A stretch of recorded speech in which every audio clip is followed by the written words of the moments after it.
शुभ सकाळ पिलामाने। आज पाठरे आमे पढ़िबा आमे ओ आम परिवेश विषयर खाद्य उत्पादन सह जड़ित विभिन्न वृत्ति विषय रे। एही पाठटी को पढ़िबा परे तुमे माने खाद्य उत्पादन सह जड़ित विभिन्न वृत्तिर नाम कहि परिबो एवं धान उत्पादनर प्रणाली गुडी को वर्णना करि परिबो।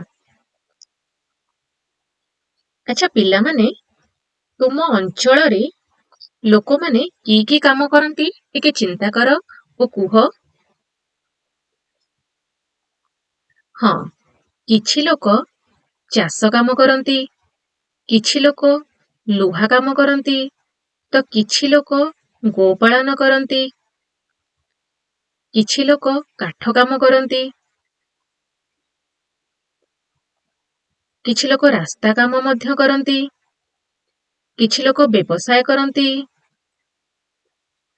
कल कारखाना रे मध्य किछि लोक काम करंती,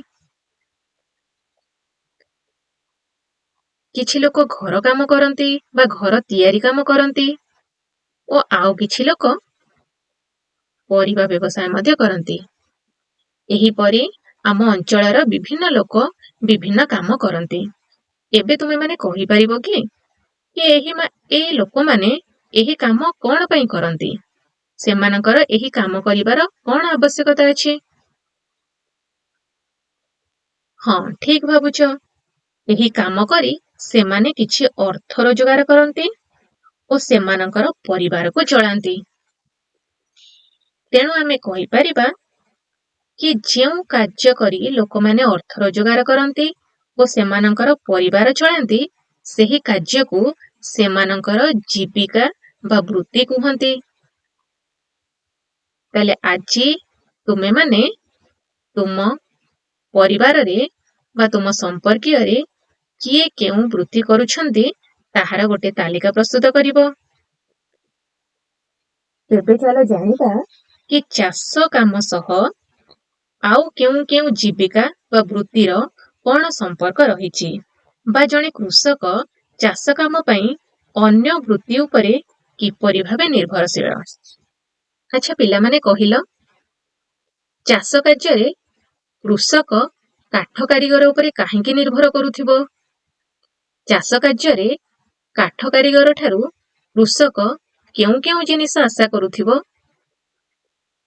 हाँ, चाष कार्य रे व्यवहृत हेउथिबा लंगळ, मई, जुआली इत्यादि कृषक काठ कारीगर ठारू पाई थाए। तेणु चाष कार्य करिया पई कृषक लंगळ, मई, जुआली पाइबा पई काठ कारीगर उपरे निर्भर करि थाए। ठीक सेही परी काठ कारीगर मध्य कृषक उपरे निर्भर करि थाए। काहेकि ना आमको विभिन्न खाद्य बा विभिन्न शस्य आमको कृषकटो ही मिली थाए। ठीक सेही परी एबे कहिलो देखि कृषक चाष कामरे लुहा कारीगर ठारू कोन कोन पाई थाए बा लुहा कारीगर ठारू केउ केउ जिंस नेकी से चाष कार्य व्यवहार करि थाए। हाँ, चाष कार्य व्यवहार होउथिबा कटुरी, फाउडा, दा इत्यादि कृषक लुहा कारीगर ठारू पाई थाए। तेणु चाष कार्य करिबा पई कृषक लुहा कारीगर उपरे निर्भरशील। ठीक सेही परी लुहा कारीगर मध्य कृषक उपरे निर्भरशील। अच्छा पिला माने एही चित्रटी काहार देखिलो? एही चित्रटी हेउची एक परिबा व्यवसायी रो चित्र। परिबा व्यवसायी कृषक ठारू पनिपरिबा किनी हाट ओ बजार रे बिक्री करि थांती। एही कार्य करी से तार परिवार चलाई थाए। तेणु कृषक विभिन्न चाष जमीरु पाउथिबा विभिन्न पनिपरिबा को बिक्री करिबा पई परिबा व्यवसायी उपर निर्भरशील। एठारे आउ एक चित्र अछि देख। एही चित्रटी को लक्ष्य कर। एठारे जणे व्यवसायी कृषक ठारू विभिन्न शस्य जेपरिकी धान, गहम इत्यादि किणी मेसिन साहाय्य चाउल, अटा, मैदा, सुजी इत्यादि प्रस्तुत करि थाए। तेणु एही व्यवसायी को निज उत्पादन शस्य को बिकिबा पई कृषक निर्भर करि थाए। ठीक सेही परी एही व्यवसायी मध्य विभिन्न खाद्य सामग्री पाइबा पई କୃଷକ ଉପରେ ନିର୍ଭର କରିଥାଏ। ଏବେ ଚାଲ ଜାଣିବା କି ଜଣେ କୃଷକ ଜମିରୁ ଖାଦ୍ୟଶସ୍ୟ ଉତ୍ପାଦନ କରିବା ପାଇଁ କେଉଁ କାର୍ଯ୍ୟ ପରେ କେଉଁ କାର୍ଯ୍ୟ କରିଥାଏ। ତୁମେମାନେ ଜାଣିଛ କି ଜଣେ କୃଷକ କେତେ ପରିଶ୍ରମ କରି କ୍ଷେତରୁ ଖାଦ୍ୟଶସ୍ୟ ଉତ୍ପାଦନ କରିଥାନ୍ତି। ତେଣୁ ଆମେମାନେ କେତେବେଳେ ବି ଖାଦ୍ୟ ସାମଗ୍ରୀକୁ ନଷ୍ଟ କରିବା ଆବଶ୍ୟକ ନୁହେଁ। ଭୋଜି ଭାତରେ ଆମର ଯେତିକି ଆମେ ଖାଦ୍ୟ ଖାଇପାରିବା ଆମେ ସେତିକି ନେବା ଉଚିତ। ଆବଶ୍ୟକତା ଠାରୁ ବେଶୀ ନେଇକି ଫୋପାଡ଼ିବା ଉଚିତ ନୁହେଁ। ଏହି ଚିତ୍ରଟିକୁ ଲକ୍ଷ୍ୟ କର। ଏହି ଚିତ୍ରରେ କୃଷକ କଣ କରୁଛି? ହଁ, ଠିକ ଭାବିଛ। ଏହି ଚିତ୍ରରେ କୃଷକ ଜମି ହଳ କରି ପ୍ରସ୍ତୁତ କରୁଛି। ଆଚ୍ଛା, ଜମି ହଳ କରି ପ୍ରସ୍ତୁତ କରିସାରିବା ପରେ କୃଷକ ପୁଣି କଣ କାମ କରିବ? ଜମି ହଳ କରିସାରିବା ପରେ କୃଷକ ବିହନ ବୁଣିଥାଏ। ବିହନ ବୁଣି ସାରିବା ପରେ ନେକ୍ସଟ କାମ ବା ପରବର୍ତ୍ତୀ କାମଟି କଣ? ବିଲରେ ପାଣି ମଡାଇଥାଏ। ଆଚ୍ଛା, ବିଲରେ ପାଣି ମଡେଇଲା ପରେ ଏହି ଚିତ୍ରରେ କୃଷକ କଣ କରୁଛି ଟିକେ ଲକ୍ଷ୍ୟ କର। ଏଠାରେ କୃଷକ ତଳି ଗଛ ଉପାଡୁଛି। ତଳି ଗଛ ଉପାଡ଼ି ସାରିବା ପରେ ଏହି ଚିତ୍ରରେ ଲକ୍ଷ୍ୟ କର। ଏଠାରେ ଚାରା ଗଛ ଲଗାଯାଉଛି। ଚାରା ଗଛ ଲଗାଇ ସାରିବା ପରେ ପରବର୍ତ୍ତୀ କାମଟି କୃଷକ କଣ କରେ? ଏହି ଚିତ୍ରକୁ ଲକ୍ଷ୍ୟ କଲେ ତୁମେମାନେ ଜାଣିପାରିବ। ଏଠାରେ କୃଷକ ଜମିରେ ସାର ପକାଉଛି। ସାର ପକାଇବା ପରେ ପୋକମରା ଔଷଧ ପକଉଛି।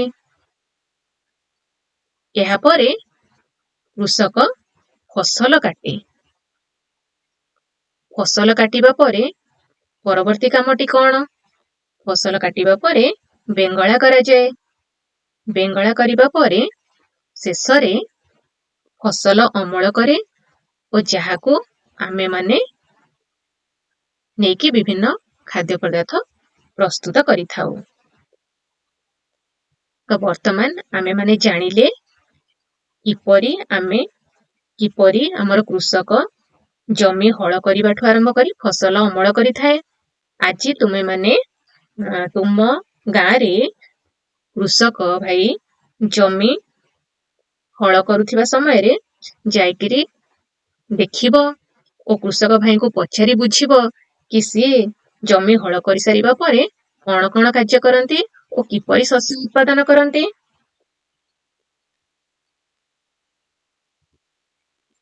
ମୁଁ ଆଶା କରୁଛି ଆଜି ଆମେ ଯେଉଁ ପାଠ ପଢିଲେ ତୁମେମାନେ ବହୁତ ଭଲ ଭାବରେ ବୁଝିଛ। ଆଚ୍ଛା, କେତେ ଭଲ ଭାବରେ ବୁଝିଛ? ଚାଲ ଆସ ଟିକେ ଉତ୍ତର କହିବା। ପ୍ରଶ୍ନଟିକୁ ପଢ। ଜୀବିକା ବା ବୃତ୍ତି କାହାକୁ କୁହନ୍ତି? ଟିକେ ଚିନ୍ତା କର ଓ ଉତ୍ତର ଦିଅ। ହଁ, ଯେଉଁ କାର୍ଯ୍ୟ କରି ଲୋକମାନେ ଅର୍ଥ ରୋଜଗାର କରନ୍ତି ଓ ସେମାନଙ୍କର ପରିବାର ଚଳାନ୍ତି ସେହି କାର୍ଯ୍ୟକୁ ସେମାନଙ୍କର ଜୀବିକା ବା ବୃତ୍ତି କୁହନ୍ତି। ଏବେ ଆଉ ଏକ ପ୍ରଶ୍ନ, ଚାଲ ଉତ୍ତର ଖୋଜିବା। ବେଙ୍ଗଳା କରିସାରିବା ପରେ କୃଷକ କେଉଁ କାର୍ଯ୍ୟ କରିଥାଏ? ଟିକେ ଚିନ୍ତା କର ଓ ଉତ୍ତର ଦିଅ।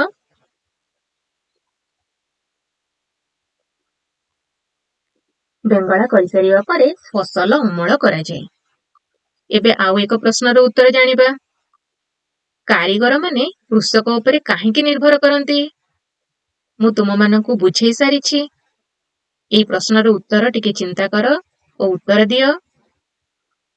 ବିଭିନ୍ନ କାରିଗର ଯେପରି କାଠ କାରିଗର, ଲୁହା କାରିଗର, ଏମାନେ କୃଷକ ଉପରେ କାହିଁକି ନିର୍ଭର କରନ୍ତି? କାରିଗର ମାନେ କୃଷକ ଉପରେ ଖାଦ୍ୟ ସାମଗ୍ରୀ ପାଇଁ ନିର୍ଭର କରନ୍ତି। ଭେରି ଗୁଡ୍, ସବୁ ପ୍ରଶ୍ନର ଉତ୍ତର ତୁମେମାନେ ଦେଇଦେଇଛ। ତ ମୁଁ ଆଶା କରୁଛି ତୁମେମାନେ ଏହି ଧାରଣାଟିକୁ ବହୁତ ଭଲ ଭାବରେ ବୁଝି ଯାଇଛ। ଆଜି କ୍ଲାସରେ ଆମେ ଏତିକି ଜାଣିବା। ପରବର୍ତ୍ତୀ କ୍ଲାସରେ ଆମେ ଅନ୍ୟ ଏକ ଧାରଣା ଉପରେ ଆଲୋଚନା କରିବା।